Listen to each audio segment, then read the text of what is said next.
Last winter break, I went to Stuttgart. This vacation was a milestone for me because until then, I had never been to a vacation by myself.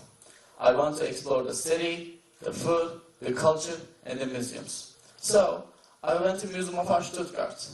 It was very interesting because there was this exhibition called Ekstase, which means ecstasy in English.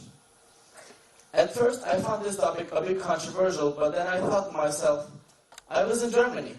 There was no taboo or prejudice at all. The moment I got to the exhibition, I grabbed this little book, which basically explains the sections of the exhibition, and I was fascinated as I read the book.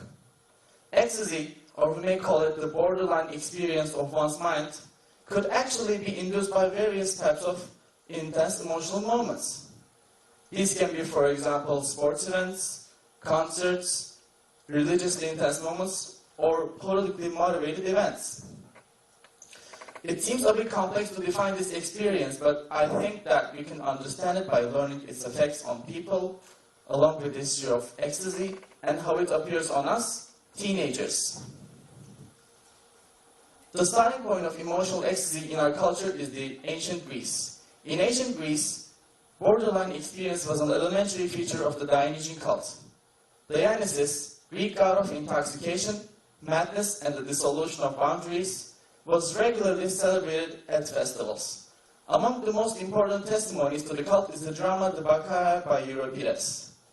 According to antique sources, the female protagonists of these ceremonies, known as maenads, gathered to swarm out of doors in ecstatic rituals. They raced and danced to the point of exhaustion, enlivened by wild hymns and rhythmic music of piercing wind and percussion instruments. Religious ecstasies also have a big role in our daily life culture too. As Renaissance occurred, artists started to express every side of Christianity. That's why Unio Mystica, or we may also call it the religious idea of a union of God and man, had become a phenomenon among the artists.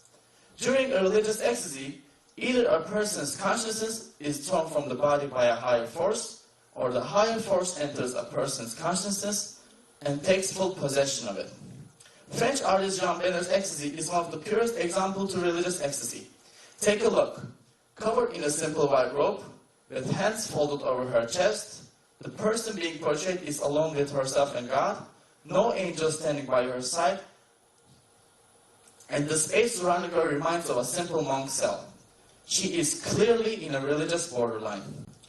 Apart from Christianity, religious ecstasies are called rigid in Sufism. Like Christian ecstasy, the state of rigid is defined as losing external awareness, losing ego, and focusing on good emotions like love, joy, and happiness, even though Sufis knew that they couldn't fully define the state at all. In addition to that, we can see that Sufis have used various elements like hysterical affections, over-fasting, and long meditations in order to live through rigid.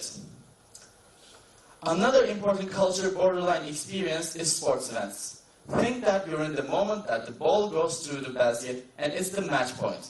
We all know that feeling. It's this moment that lasts forever until the point has been earned.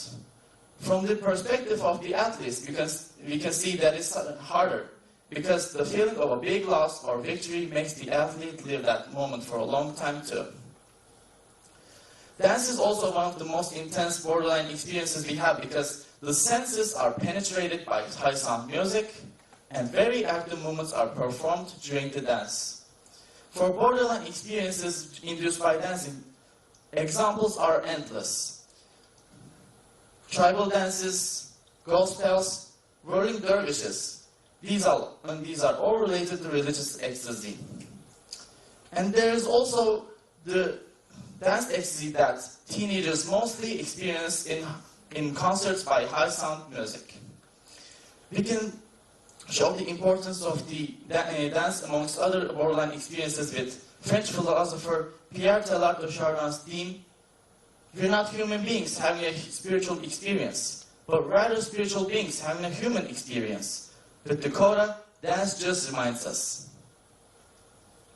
As you can see, our nature is full of fascinating things, and our minds are waiting to engage them and cover our consciousness with these borders. Being on the borders are not bad at all. Emotional ecstasies are just senses in trance.